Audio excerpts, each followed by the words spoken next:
Okay. Hey everybody, I've got Kathy with me. Kathy is our Mercy Ministry coordinator and runs everything that has to do with food and meeting people's needs. So Kathy, tell me the story of how this all started. Started with St. John's. Joni Sheldig had a real heart for the poor.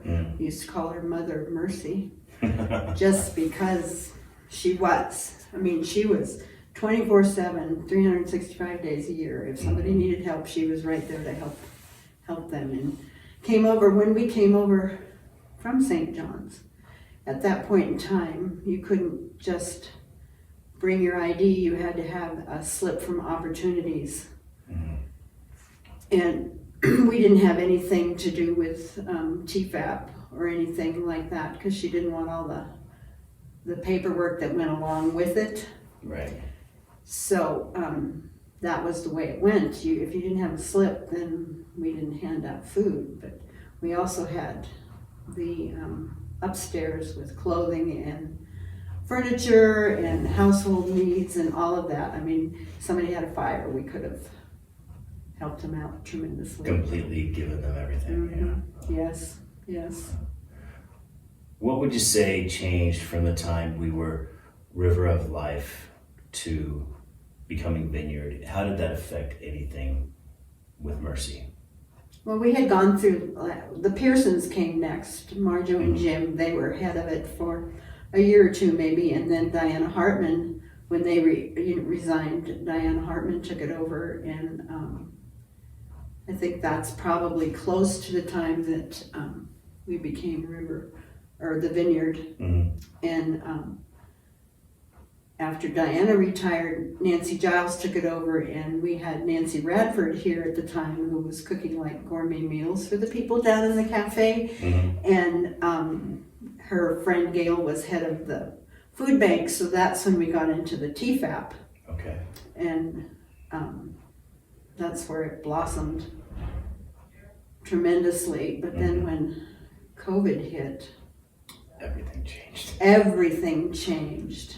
Yes, it did. And I think that our heart has stayed pretty much the same since the beginning. Right. You know. We don't cook gourmet meals anymore. No, we don't cook well, after Nancy left, we didn't cook gourmet meals anymore either. Right. But, yeah. What do you think those that have gone on before us would say about the volume of food that we're giving away and the ministry of prayer and care that we have now? I think they would say it's probably unbelievable. Yeah. Really and truly. Jamie, when you were on TV the other day, said he thought that you added a 0 or 2 to our 45,000 pounds. And I said, no, No. He didn't. I actually undersell. Yeah, usually I make the mistake going under, yeah. But, I don't think they would have it. No. They'd be floored. Yeah. Really and truly. Yeah. What do you see going forward? If you were to say, as we pray and seek the Lord, what would you anticipate God saying would be the next chapter for Mercy and what we're doing? Wow. My heart's desire is that these people will all see the love that we show them, and that they would start coming to church, and they would branch out as far as telling people about who we are, what they've become since being here and being with us. Yeah. That's a big part what of the I story. would hope. Yeah. Yeah, and it seems to me that God's leading us that way. Yeah. I mean, we see quite a few of them, and then they'll come down and help on Saturday morning too. Yeah, that's been the interesting thing, right? To see them come from just receiving food to now start helping serve. Right. And even seeing Sunday morning. It's just something else. Yes. Yeah. Yes. Well, I can't thank you enough for everything you do and have done, your faithful service through the years, and in the many more years to come, right? Right. Age is only a number.